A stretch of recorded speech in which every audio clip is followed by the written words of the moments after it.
Soy Fernando Díaz Villanueva, hoy es 9 de noviembre de 2023 y esto es La Contracrónica.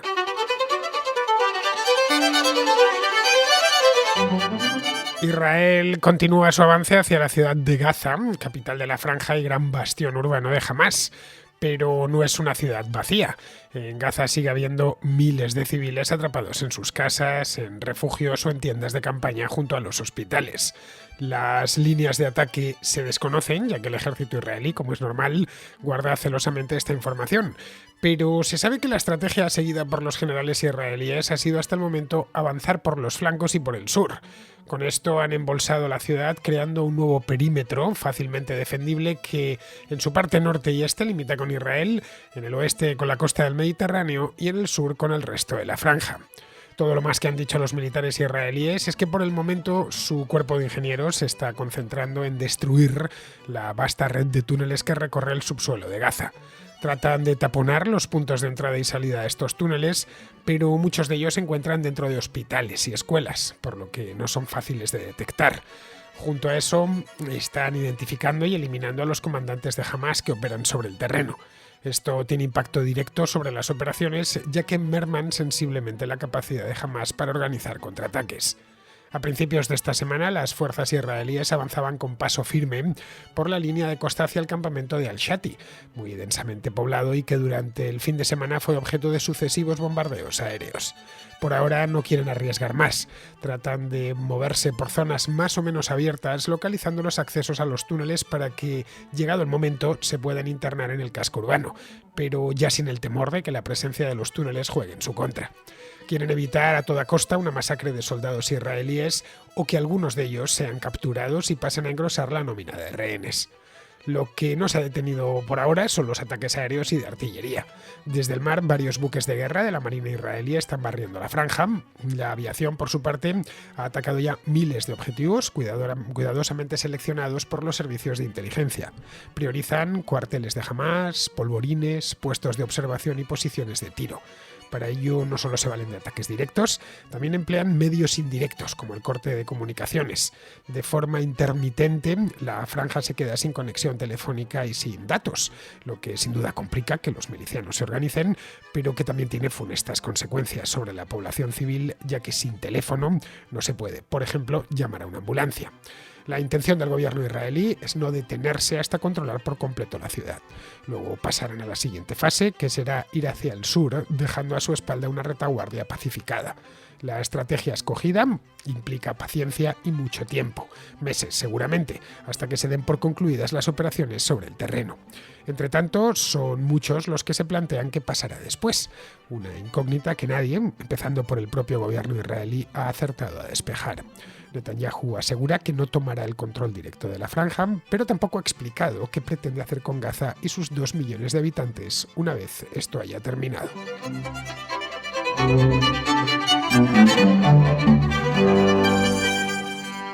Las operaciones terrestres en Gaza que dieron comienzo hace ya más de una semana, hice un programa especial hace justo una semana, de hecho, bueno, un poco más de una semana y media, sobre este mismo tema, se encuentran ya en marcha. Los que estéis siguiendo el conflicto a través de los noticieros o de internet, sabréis que son varios días ya desde que entraron dentro de la franja de Gaza las tropas de tierra israelíes. Desde luego, las operaciones bélicas, digamos, empezaron hace mucho tiempo, pues tan pronto como el 8 de octubre, el día siguiente, ya empezaron los bombardeos, pero las de tierra empezaron hace poco más de una semana.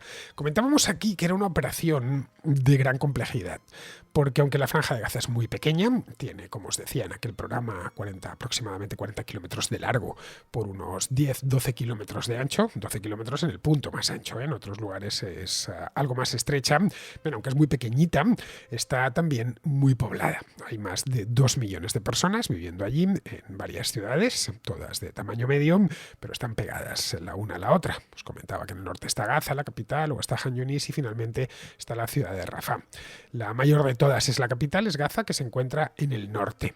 En tiempos de paz, tiempos de paz, es decir, hasta hace los pocos tiempos de paz que tiene esta ciudad, pero bueno, hasta el día 7 de octubre, esta ciudad, que es una ciudad muy densa, está repleta de edificios altos, una ciudad muy compacta, típicamente mediterránea, tiene más o menos aproximadamente 500.000 de habitantes. Estamos hablando de una ciudad de un tamaño considerable. No sabemos a ciencia cierta cuánta gente queda viviendo allí, no tenemos ni idea, sabemos que había 500.000 de habitantes antes, pero ahora no olvidemos que hay mucha gente que se ha ido. Se estima que aproximadamente 2/3 de la población de la ciudad se han marchado al sur, lo que implica que unas 150, 160.000 personas exactamente están todavía dentro de la ciudad. El resto no es que se hayan ido de la franja porque no pueden salir, ha salido un porcentaje de la población muy pequeño, todos extranjeros. El resto se encuentra ahora en Han Yunis o en Rafah. Hasta Rafah ha llegado la ayuda humanitaria, lo habréis visto por televisión, que pasaban algunos camiones desde Egipto. Han llegado también tiendas de campaña procedentes de Egipto. El único paso fronterizo de los dos que tiene la franja de Gaza, o que tenía, mejor dicho, antes de esta guerra, el de Rafah en el sur y el de Eretz en el norte, el único que está abierto, y no siempre, a ratos, es el paso de Rafah y solo para permitir entrada de ayuda humanitaria. Las tiendas de campaña, lo vi el otro día y me llamó la atención. Las tiendas de campaña han entrado por Egipto, pero les ha proporcionado Israel, que las hizo llegar a Egipto primero y desde allí ya han sido transferidas. Los egipcios no han puesto pegas al paso de ayuda humanitaria. Básicamente esta ayuda humanitaria es comida, es aguas, son medicamentos, en fin, de esta tragedia en Gaza ya os he hablado en más de una ocasión, tanto aquí en la Contracrónica como en la Contra. Son muchísimas personas, son millones de personas, hay muchísimos ancianos, hay niños que no tenían que comer, que echarse a la boca, y tampoco tienen agua. No es aquel un lugar especialmente húmedo donde haya ríos de agua fresca corriendo, ni mucho menos es un lugar seco de la cuenca mediterránea, del sur de la cuenca mediterránea, y en tanto que los cortes de electricidad son continuos, pues no funcionan las plantas de tratamiento de agua, etcétera, y había incluso durante las primeras semanas gente estaba viendo de los charcos, se estaba enfermando de eso mismo. Así que si habéis visto imágenes, buena parte de esa ayuda eran botellas de agua mineral, necesarias hasta un punto que no nos podemos imaginar. Bien, pues todo esto ha ido pasando, pero los egipcios no han dejado que los gazatíes crucen a Egipto, salvo los que poseen pasaporte de terceros países. Hay mucha población en Gaza que vive allí, que tenía, bueno, pues la nacionalidad, qué sé yo, francesa o española o italiana o de cualquier otro país del mundo, y además estaba viviendo allí. Bien, en ese caso les han dejado salir, eso sí. Si les han franqueado la salida ha sido porque han mostrado su documentación, su pasaporte de un tercer país. El gobierno egipcio lo que no desea es que sé yo, 1,5 millones de palestinos provenientes de Gaza se establezcan en Egipto. En este caso sería en el Sinaí, que es lo más cercano. Nada más, Gaza está en el mismo borde del desierto del Sinaí. Hay una costa, no está muy poblado, obviamente, aquello es un desierto inclemente, pero vamos, que no quiere que pasen hacia allá, ni mucho menos que se establezcan más en el interior, ya en el delta del Nilo o en el valle del Nilo.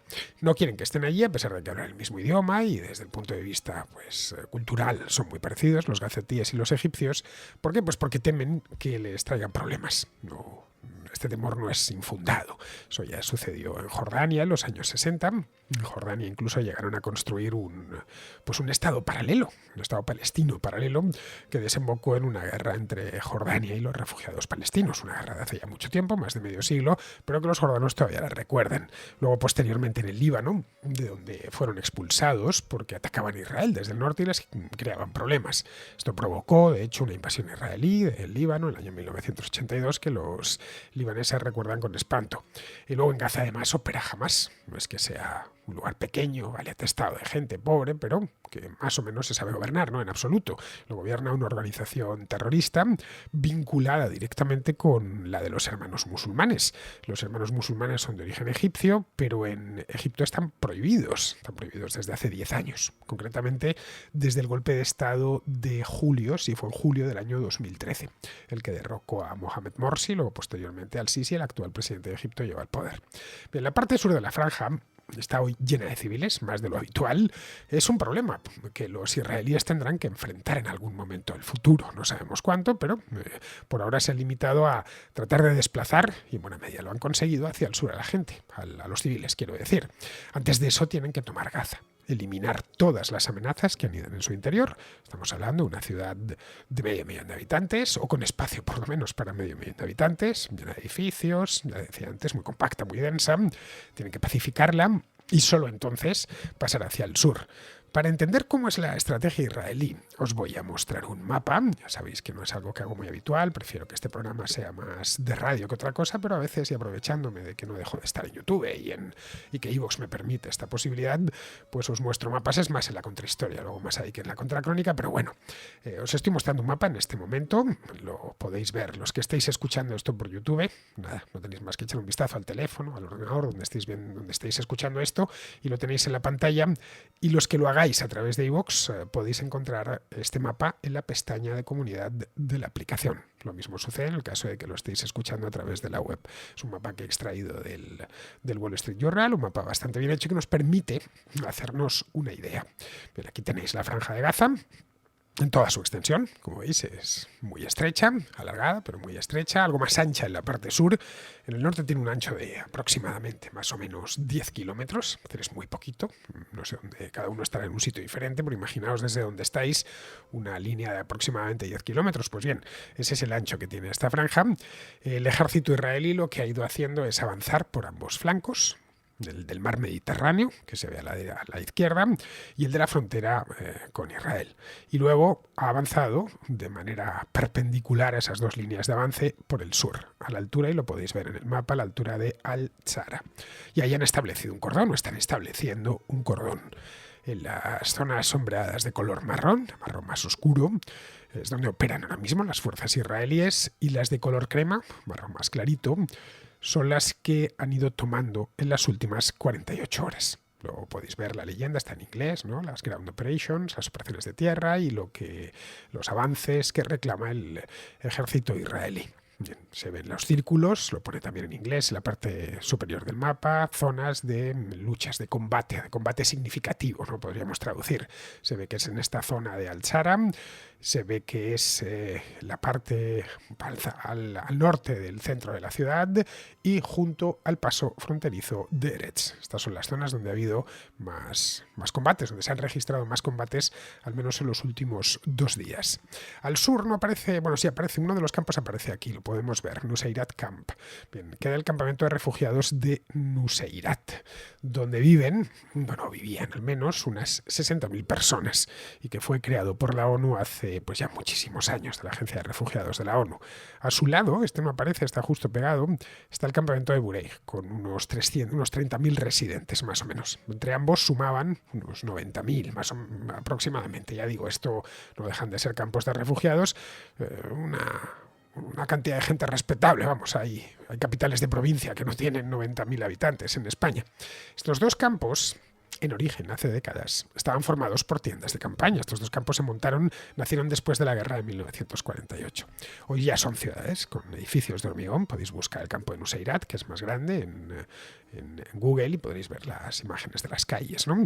Tienen un elemento de improvisación, como es lógico, están hechos con bloques de cemento y, bien, un poco arracimadas unas casas sobre las otras. También podéis verlas por satélite.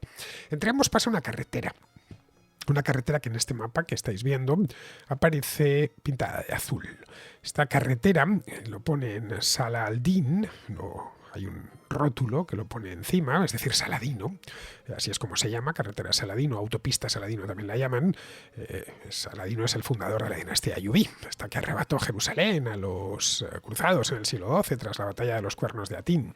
La carretera Saladino se ha establecido como corredor humanitario temporal, ¿no? Lo podéis ver también escrito aquí en el mapa, para que la población civil abandone el norte de la franja y se dirija hacia el sur un poco con lo que lleven encima. La idea de los israelíes es ir achicando espacio para penetrar paulatinamente en el área urbana. Pero eso no es tan sencillo, claro. La cosa es verlo sobre el mapa todo parece fácil. Por el momento se han concentrado en dos cosas, están concentrándose en dos cosas. La primera, sellar la ciudad para impedir que entren refuerzos de ningún tipo, lo cual ya es hoy francamente complicado, teniendo en cuenta que por un lado tienen el mar completamente controlado ya por la marina israelí, y en los otros dos lados están o la frontera israelí o este cordón que han hecho a la altura de Al-Zara, al norte del campo de Nuseirat del que os acabo de hablar. Esto es lo primero. La segunda es ir inutilizando los edificios ya dentro de la propia Gaza, que los israelíes consideran que pueden suponer una amenaza directa. ya porque los de Hamás los utilizan como polvorín o cuartel de operaciones, ya porque son puntos de entrada y salida de la red de túneles de la que los de Hamás se valen para desplazarse por el interior de la ciudad sin ser vistos o para almacenar en su interior municiones, provisiones, incluso los propios rehenes. También se ha hablado que en lugar de tenerlos en edificios, los tienen en estancias que han cavado dentro de estos túneles. El aislamiento tiene como efecto secundario que los milicianos no puedan reponer existencias de munición. Es muy difícil meter no ya una bala, sino cualquier cosa dentro de este área. Ya es difícil meter cualquier cosa dentro de la Franja de Gaza. Pues dentro de este área, que es la más vigilada de todas, es no imposible, porque imposible no hay nada, pero realmente complicado. Tampoco pueden recibir tropas de refresco que sustituyan a las bajas que van teniendo. Vamos, que esto es un asedio en toda regla, agravado por la falta de combustible, la falta de comida, también por supuesto la falta de medicinas, eso por descontado, y en función de las necesidades del ejército israelí, pues también la falta de electricidad y la falta de comunicaciones. Con esto, ¿qué pretenden los generales israelíes? Pues obviamente pretenden ablandar la resistencia y que cuando profundicen en su avance se encuentren tropas desmoralizadas o sin municiones con las que combatir.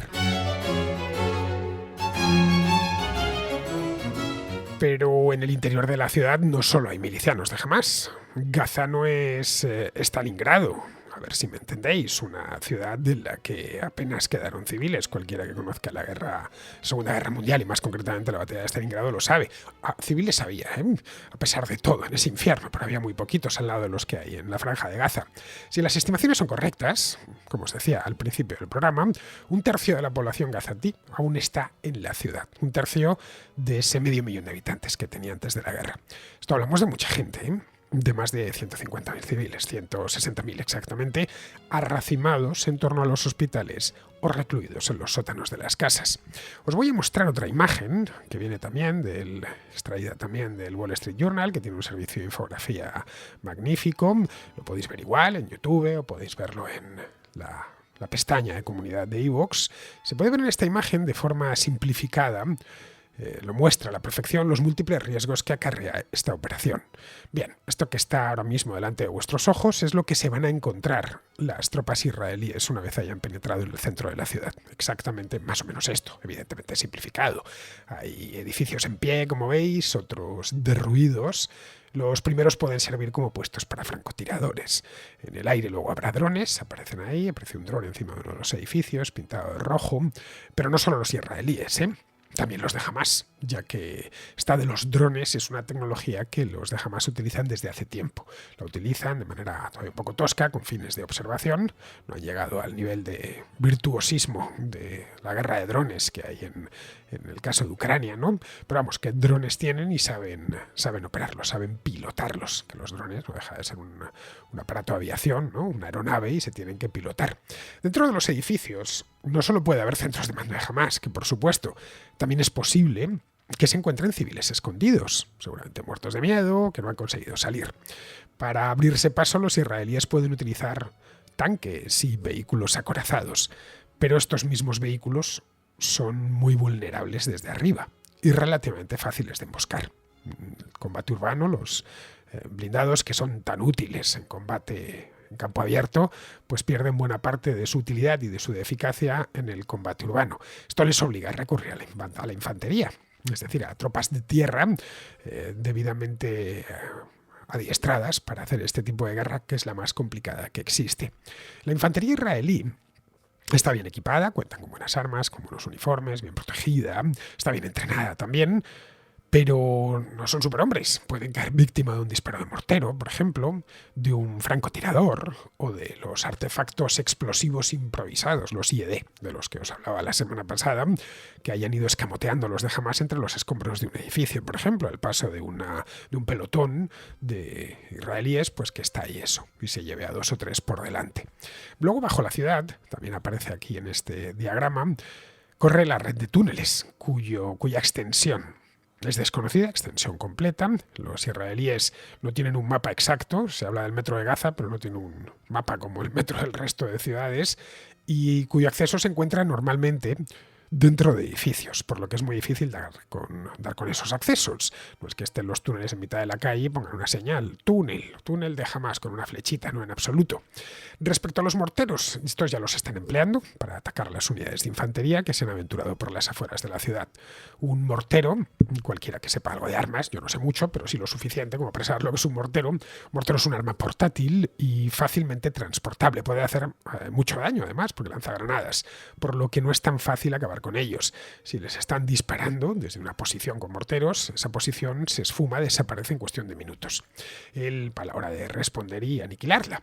El gobierno israelí ha anticipado que su objetivo primero es destruir la estructura de mando de Hamás dentro de la ciudad de Gaza.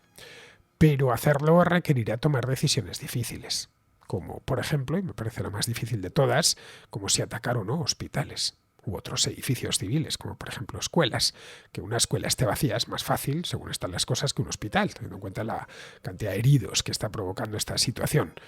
Pero en las escuelas, por otro lado, mucha gente se esconde, sobre todo las de la ONU, civiles, sobre todo pensando que allí no van a atacar. La mayor preocupación es un hospital de Gaza, el mayor de la ciudad. El hospital Al-Shifa aparecía en el mapa que os mostraba al principio del programa. Esto está en el mismo centro de Gaza. El Al-Shifa está lleno de gente. Y ojo, no solo pacientes. Hay un número indeterminado de gazatíes que han buscado refugio junto a este hospital, con la creencia de que allí los israelíes no atacarán. Los palestinos saben a la perfección que Israel se pone límites a sí mismo, cosa que jamás no hace. Si pudiesen los de Hamás atacar hospitales con precisión en Tel Aviv, lo harían sin ningún problema, pero por fortuna no pueden. Bien, ¿cuánta gente hay en Al-Shifa? La verdad es que no lo sabemos, no tenemos ni idea. Pero según fuentes palestinas, en su interior se encuentran 2.500 pacientes. El hospital, para que nos hagamos una idea, se construyó con una capacidad para unos 700 enfermos. Y en su exterior hay entre 50 y 60.000 personas hacinadas en tiendas de campaña, o tiradas por cualquier lado o dentro del mismo complejo, de los 5 edificios que tiene este complejo.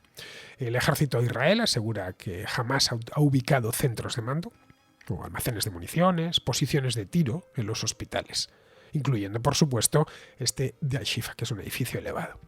Hace unos días se hicieron públicas unas imágenes tomadas por satélite de este complejo hospitalario, como os digo, consta de 5 edificios, y en el que, según dijeron, jamás alberga un cuartel subterráneo con acceso a la red de túneles. Esta información no ha sido verificada por terceros, tampoco la de la cantidad de gente que hay allí, los 50, 60.000 personas o la de los 2.500 pacientes. Lo mismo con lo que comenta el ejército de Israel, de que aquello es uno de los cuarteles generales. Así que no sabemos a ciencia cierta, quiero decir, si es cierto o no. Lo mismo podemos decir del número de palestinos que hay en otras partes de la ciudad. Son informaciones o el número de víctimas, que según los palestinos pues se acerca ya, supera de hecho las 10.000. Resumiendo, que no es mucho lo que sabemos a ciencia cierta, pero seguramente ambos tengan parte de razón. Es decir, que hay demasiada gente allí, y que jamás utiliza el hospital como base de operaciones, sabiendo que allí están seguros. Una matanza indiscriminada de civiles no es una opción, y así se lo han hecho saber a Netanyahu. Se lo han hecho saber desde Occidente, quiero decir, especialmente Joe Biden. Este lunes, según parece, hablaron por teléfono y Biden le pidió que abriese corredores humanitarios para que saliesen civiles de forma segura, desde el norte hacia el sur. Claro, eso implica decretar altos el fuego, de corta duración. Pero por ahora Israel no quiere saber nada de eso. Al igual que Hamás emplea a los rehenes como arma de presión, Israel está utilizando los ataques. Han dicho ya que solo aceptarán un alto el fuego si este trae aparejado la liberación de rehenes, que es lo que más preocupa dentro de Israel. Al israelí de a pie lo que más preocupa son las 230 personas que están presas de Hamás en estos momentos. Allí todos han visto imágenes de los ataques del 7 de octubre y no quieren ni imaginar por lo que está pasando esta gente, estos rehenes, ni cuántos de ellos siguen con vida. A lo de abrir corredores, Netanyahu no ha puesto problemas. Este mismo lunes se abrió uno, bajo supervisión israelí, naturalmente, durante unas horas. Miles de personas se dirigieron a él a través de esa carretera de Saladino, que no solo recorre la franja de norte a sur, sino que además atraviesa sus ciudades, que era exactamente lo que los israelíes buscaban, que cuantos más civiles fuesen para allá mejor, un civil menos, que no entorpece las operaciones, y además de eso les permite ir vaciando la ciudad, pero más les permite poder fotografiar y proceder al arresto de sospechosos de pertenecer a Hamas.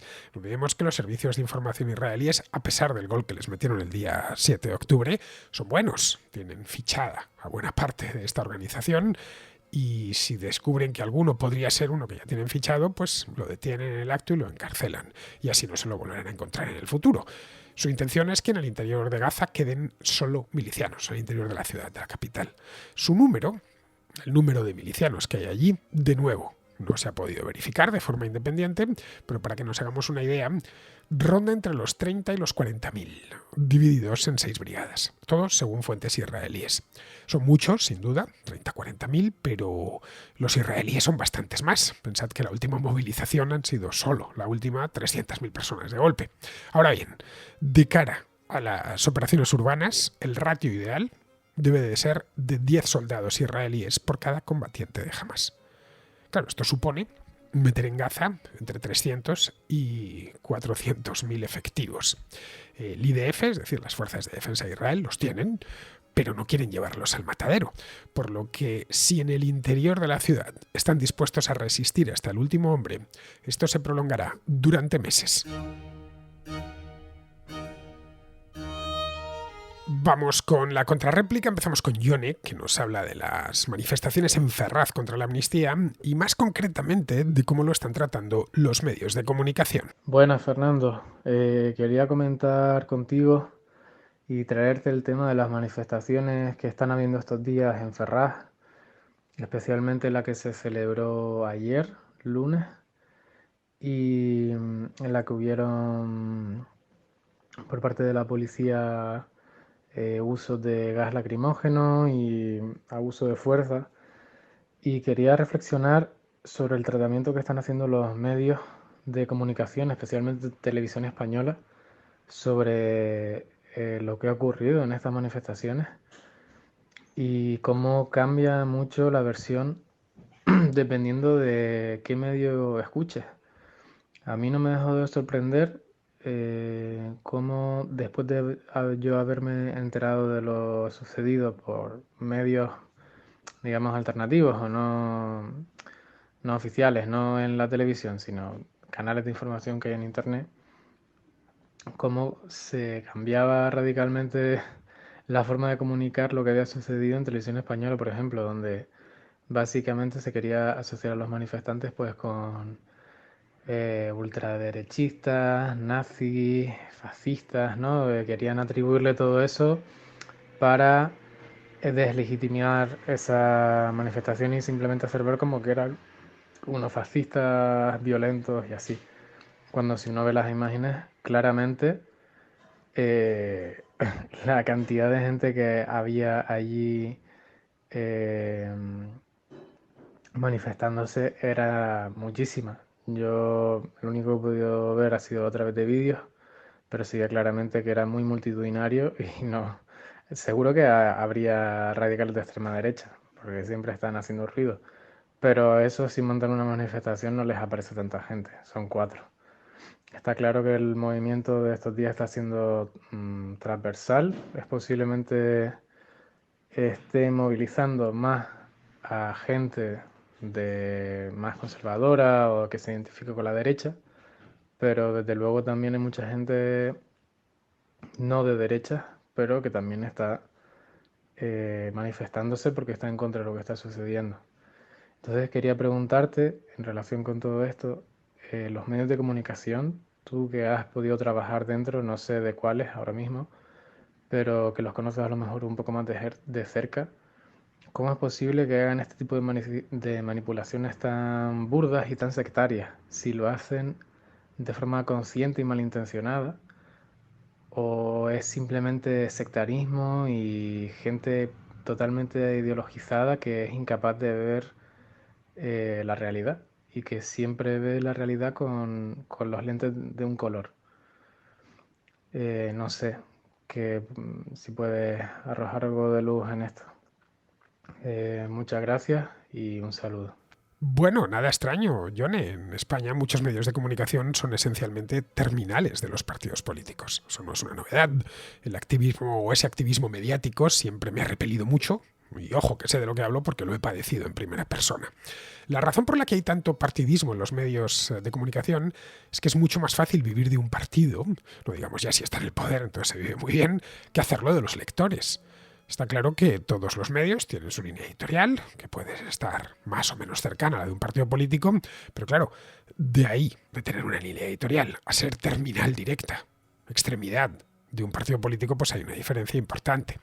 Al final, sucede que hemos normalizado esto de tal manera que muchas veces la cabecera es el mensaje. Nada más, simplemente decir la cabecera. Ya sabes lo que te va a decir el periódico, la emisora de radio o el sitio web, solo con ver la cabecera. Para mucha gente esto es bueno y les gusta. ¿Por qué? Pues porque ya saben lo que hay, que les gusta que les digan exactamente lo que quieren oír, que les den argumentos que reafirmen sus propios sesgos, que reafirmen sus convicciones. Es decir, este periodismo de partido existe porque hay partidos dispuestos a financiar esto y mantenerlo, y porque hay mucho lector y mucho oyente que lo que quiere es exactamente eso, que le digan lo que quiere oír, en una palabra. Vamos, digamos que existe esa oferta porque hay una demanda de carácter doble. Por un lado, la demanda de los partidos de tener periodistas a su servicio, que es lo que más le gusta del mundo, y que hablen bien de ellos, y por otro, y que ataquen a sus enemigos, y por otro, la demanda de muchos consumidores de información, a quienes les gusta que les regalen los oídos. Bueno, yo mismo padezco esa deformación del mercado periodístico español.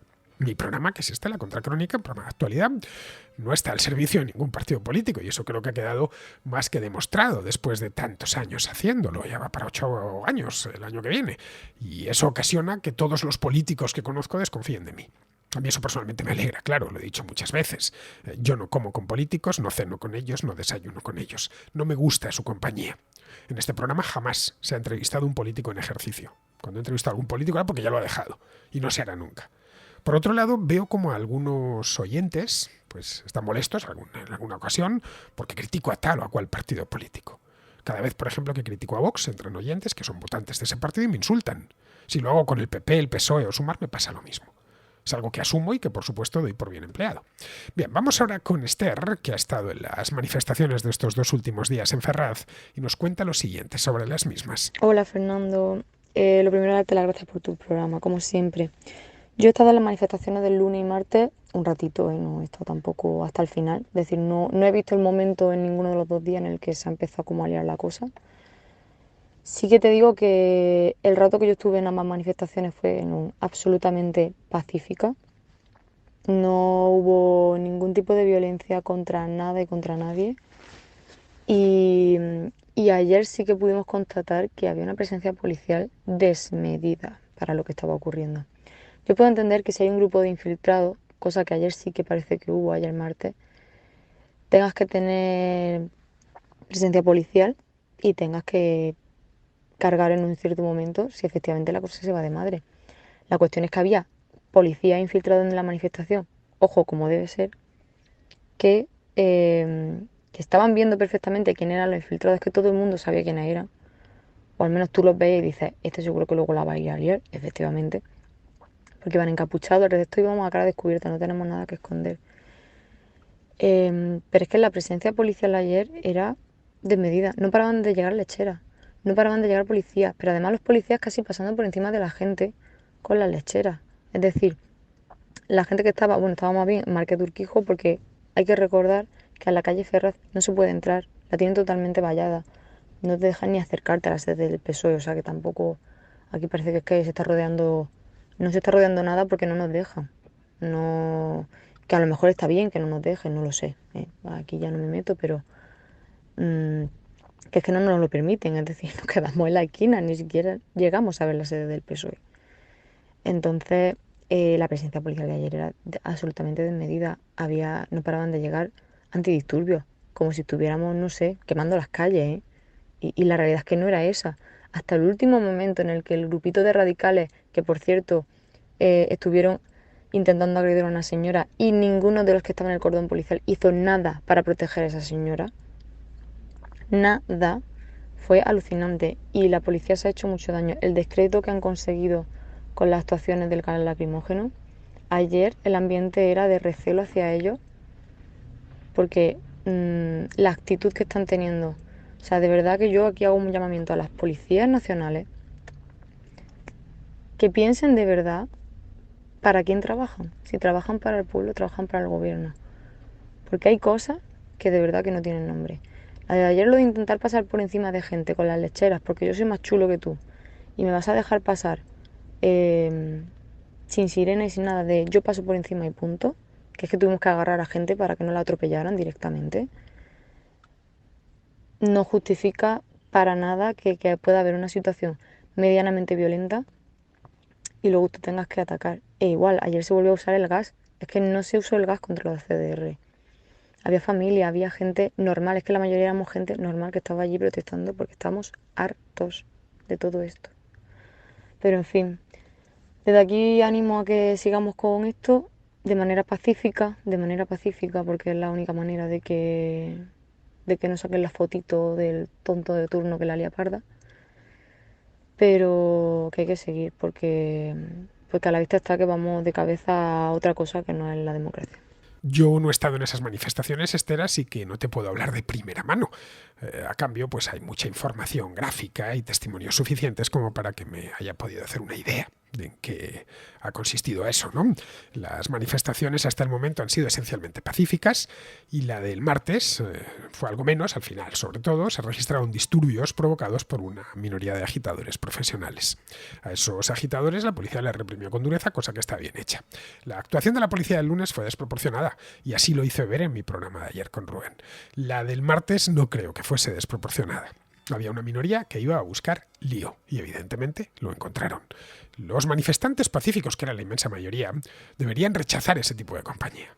Y me consta que así fue, por los silbidos, cuando hubo alguno que empezó a exaltarse. Pero por eso mismo la manifestación tiene que estar mejor organizada, tener unos convocantes claros y un servicio de seguridad interno.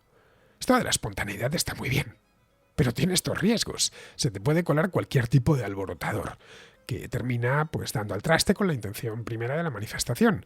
De manera que, bien, a mí esto de que la gente se manifieste me parece fantástico, es un derecho constitucional y es bueno que una sociedad esté viva, pero siempre y cuando esas manifestaciones se hagan pacíficamente.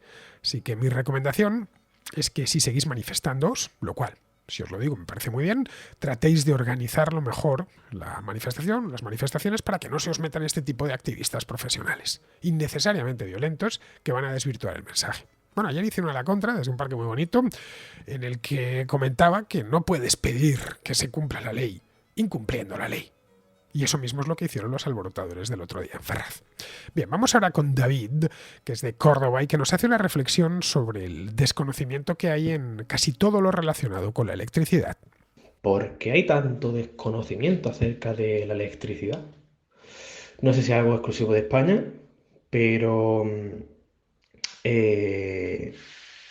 empieza prácticamente en la escuela, donde la electricidad es la gran olvidada, porque en primaria creo que no se da física ni este tipo de cosas, y la electricidad final es un fenómeno físico, ¿no?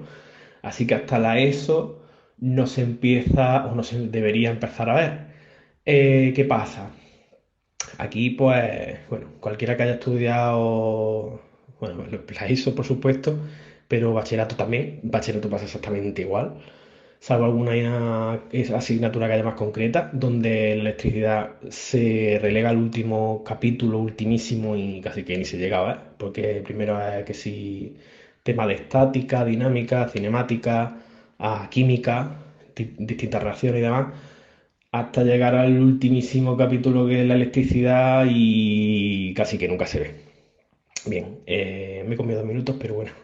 El caso de que el desconocimiento de la energía eléctrica, que empieza prácticamente en los primeros estadios de la vida de alguien y que no se ve nada, y luego ya más entrando en la vida adulta, nadie sabe ni de dónde viene, ni a dónde va, ni por qué le cobran lo que le cobran, ni... Por ejemplo, sin ir más lejos, el tema del impuesto al sol de hace, no sé si fue 10 años o algo así, como... Bueno, no como explicaba el Contraescucha hace un par de semanas con el tema de los paneles solares, pero sí que está relacionado.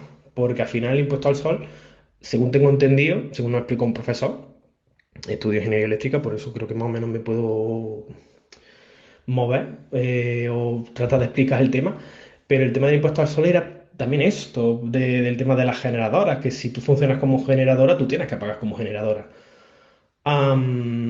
Este tipo de cosas que impuesto al sol y la gente se queda tan ancha, no sabe cómo funciona el sistema, porque el tema de la gran mitología que hay alrededor de la energía renovable eh, es también parte del problema de no entender por qué, o sea, mejor lo que he dicho, porque sino cómo funciona el sistema eléctrico. La energía no se genera a voluntad, o sea, se genera a voluntad, pero tienes que equilibrar demanda, o sea, generación a la demanda. Es decir, tú tienes una demanda prevista, tú generas en función de la demanda. Y no tú generas lo que generas, que es básicamente, por ejemplo, la energía solar. La energía bueno, sí, la energía solar, fotovoltaica, en fin, como se entiende. Genera lo que genera tal, pero el punto es que tampoco se entiende esta dualidad de demanda, creo que se llamaba binomio, creo que le decían binomio energético o algo así. El tema este de que tú generas en función de la demanda y no hay más.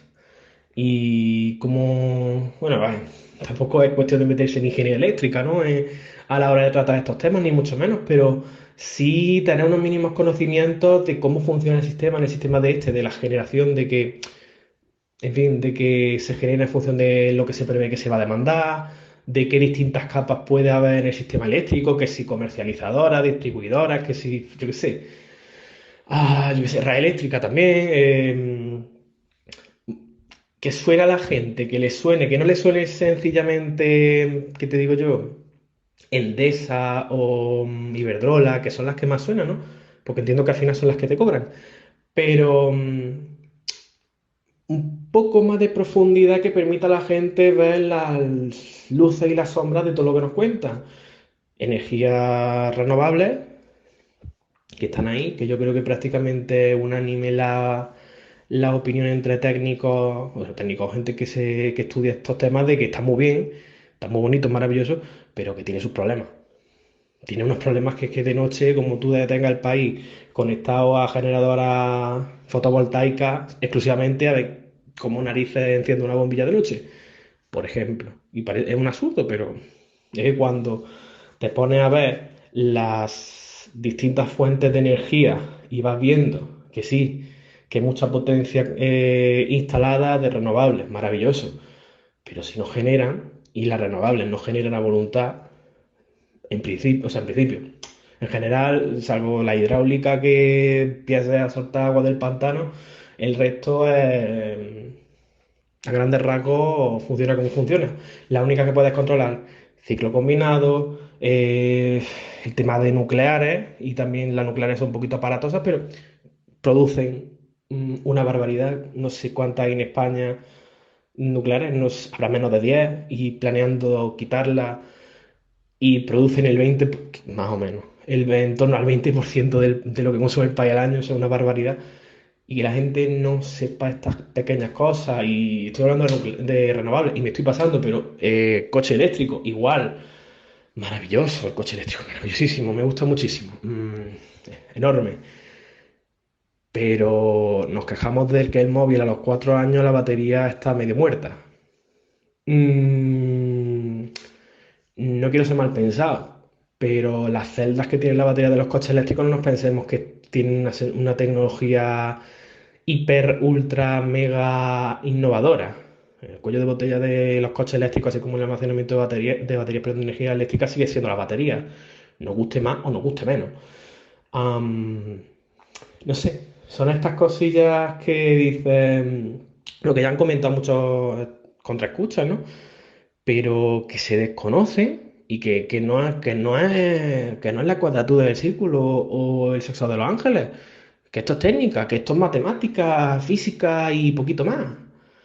Que cualquiera, si se pone a leer del tema, a profundizar un poquillo más allá de lo que dicen los cuatro vendehumos, porque son vendehumos, lo siento mucho, de coches eléctricos, energía renovable y demás, verá que son herramientas, son técnicas que están ahí, que el coche eléctrico, no sé a quién se lo oye exactamente, bueno, el motor eléctrico, años y años y años y años que existe, pero el coche eléctrico, otro que también baila, por así decirlo, que también tiene muchos años, ¿no?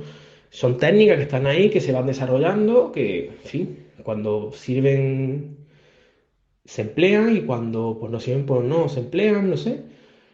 Y son técnicas. No es cuestión de ideas, de... En fin. Y por último,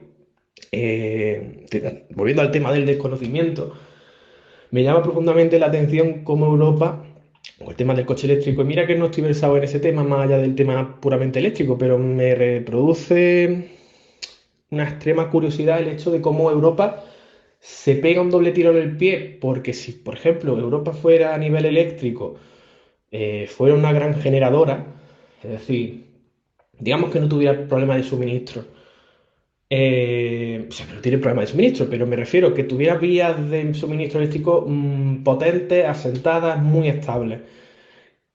¿A dónde me voy? Pues básicamente centrales de carbón que las están desmantelando, ciclo combinado también fuera, o no, bueno, en parte no, porque el tema del gas y. En fin, que está un poquito, ciertos países un poco en el aire. Yo qué sé, por ejemplo, Alemania, que ha tenido que reabrir centrales de carbón porque no daba abasto. Por ejemplo, ese tipo de cosas, si ese tipo de cosas se combinan con la electrificación del transporte, mm, más allá de que la electrificación del transporte, por cierto, no sirve para todo tipo de transporte, por cierto, que eso es un detalle importante, eh, es un doble tiro en el pie. Que es que como venga un año jodido, con perdón de la expresión, eh, nos vamos todos al garete y bastante pronto. Eh, no sé, son estas cosas políticas que no se comprenden, pero no sé. Me he pasado de audio, pero bueno, no sé, una pequeña reflexión sobre eso. Al final de cuentas, eso, el desconocimiento que hay sobre el sistema eléctrico. El sistema eléctrico, cómo se emplea, dónde va, dónde viene, no sé, más allá de lo que paga cada cual la factura de la luz, que tampoco sabemos muchas veces por qué nos clavan el doble por la cara, no sé, yo qué sé, simplemente dejarlo ahí un poquito más. Felicidades por el programa. Pues tienes mucha razón, David.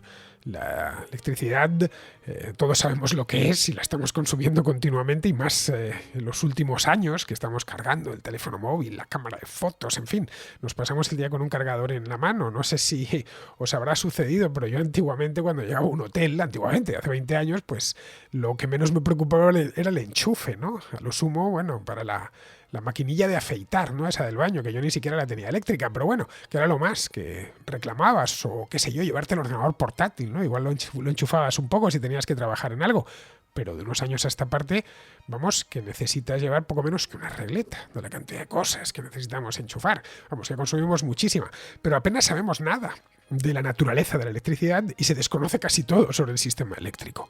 Pero es que la electricidad no es materia fácil. Distinguir, por ejemplo, entre voltaje, tensión y amperaje es algo al alcance de muy pocos. Luego, respecto al sistema eléctrico, también es un misterio para la mayor parte de la población. No se sabe muy bien cómo se genera y cómo se distribuye la electricidad, tampoco cómo se almacena, ¿eh? Es un tema árido, no precisamente sencillo ni fácil de aprender y de retener. No sé, quizá nos hagan falta mejores divulgadores, pero bueno, ya sabes que los ingenieros no suelen explicarse demasiado bien y a veces ni siquiera tienen las ganas de hacerlo, de explicar a una audiencia de leos conceptos que para ellos pues están clarísimos. Bien, pues vamos a terminar, vamos con Pizarro, que nos habla también de las manifestaciones contra la amnistía. Lesionar el Estado de Derecho decidiendo qué pueden y qué no pueden juzgar los jueces, como pago de su investidura como primer ministro, debiera darnos a todos una idea bastante clara acerca de la catadura moral de Pedro, pero no nos las dará a todos, lo que nos dará una idea bastante clara de la catadura moral de la sociedad española. Un cordial saludo de Pizarro. Y hasta aquí, queridos amigos, llega la contracrónica de hoy, jueves 9 de noviembre, mañana es viernes y por lo tanto tenemos contrahistoria. Ahí os espero. Hasta mañana.